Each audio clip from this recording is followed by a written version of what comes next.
Israel और Iran इस वक्त बदले की आग में जल रहे हैं। दोनों देश एक दूसरे के ठिकानों को टारगेट कर रहे हैं। 12 से 13 जून की दरमियानी रात से शुरू हुई ये जंग अब इजराइल और ईरान दोनों ही देशों में तबाही लेकर आई है। तस्वीरें हम आपको दिखा रहे हैं। आइए जानते हैं कि दोनों देशों में वार पलटवार में कहां और कितनी तबाही हुई है।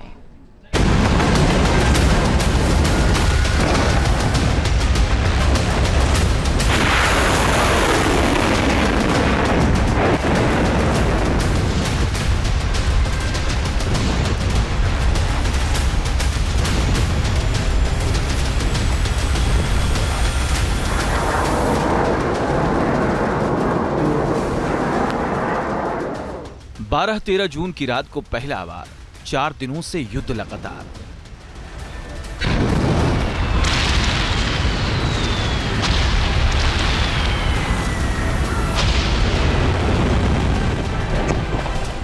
कौन किस पर भारी, कहां बरसी तबाही। इजराइल ईरान की महाजंग, किसमें है कितना दम।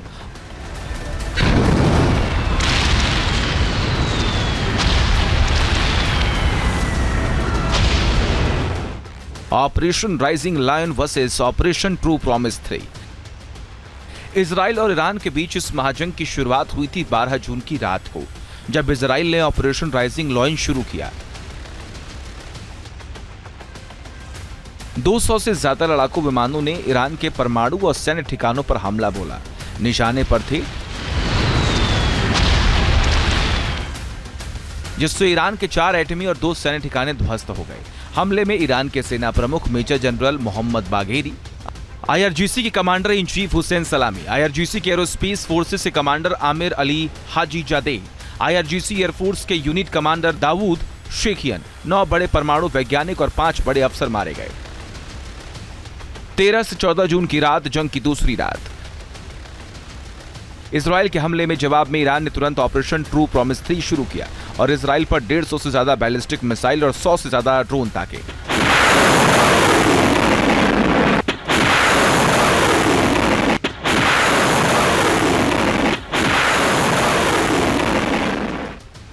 इन मिसाइलों ने तेल अवीव, किरया, जहां इजराइल का मिलिट्री हेडक्वार्टर है, और नेवातीम एयरबेस को निशाना बनाया।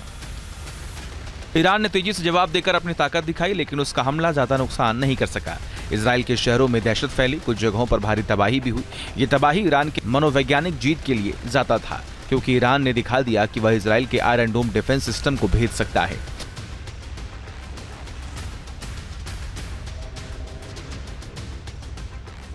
ईरान ने मिसाइल और ड्रोन हमले की एक और लहर निकली। ईरान ने दावा किया कि उसकी बैलिस्टिक मिसाइलों ने इजराइल की पोर्ट हाइफा में भारी तबाही मचाई।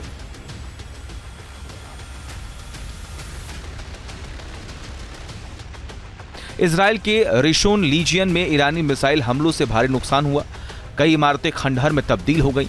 ईरान की बैलिस्टिक मिसाइल ने बट याम शहर में एक रिहायशी इमारत को निशाना बनाया, जिसमें कम से कम 6 लोगों की मौत हो गई, जबकि 100 से अधिक लोग घायल हैं।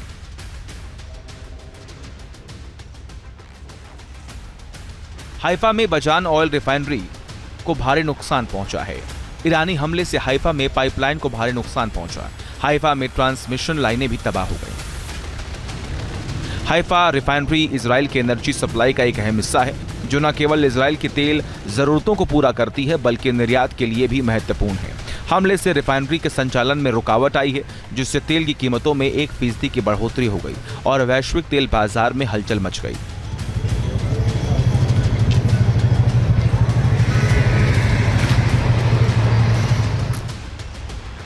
ईरानी हमले से इजराइल बौखला उठा। इजराइल ने उसी रात ईरान के 150 से ज्यादा ठिकानों को हिट किया, जिससे भारी पैमाने पर तबाही हुई।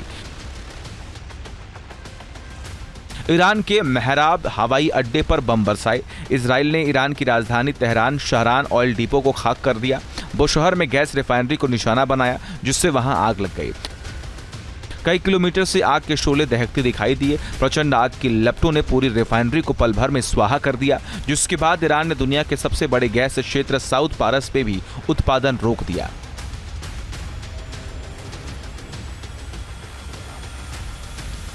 इजराइल ने ईरान पर रक्षा मंत्रालय को भी हिट किया और उसे मिसाइलों से उड़ा दिया। इस हमले में रक्षा मंत्रालय की इमारत मलबे में तब्दील हो गई।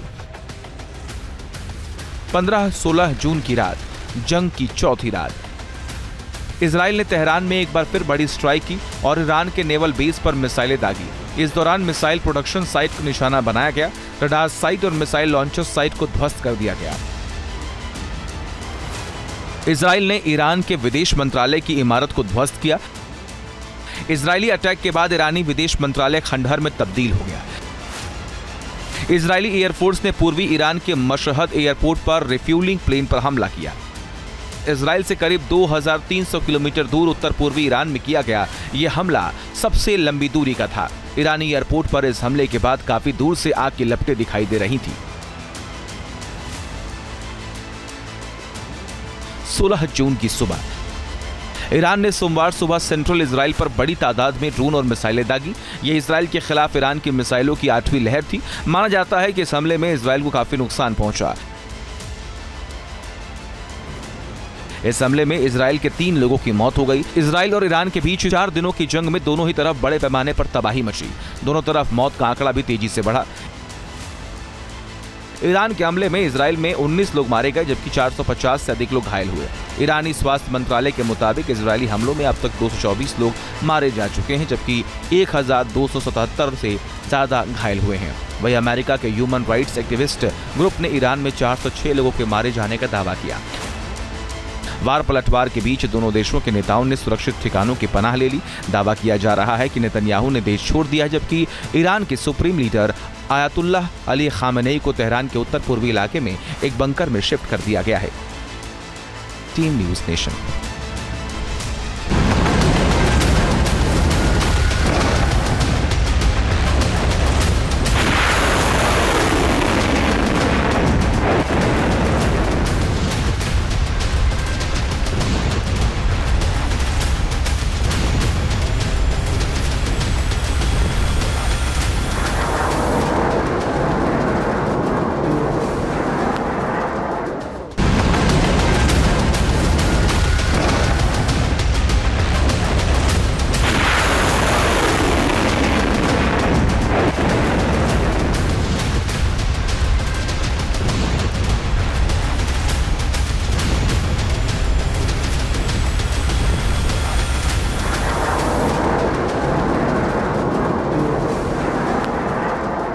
जहाँ भक्ति है हर शब्द में, कथाओं में छुपे हैं दिव्य रहस्य और ज्योतिष देता है जीवन को दिशा। धर्म से जुड़ी हर बातों को जानने के लिए हमारे चैनल स्तुति को सब्सक्राइब करें।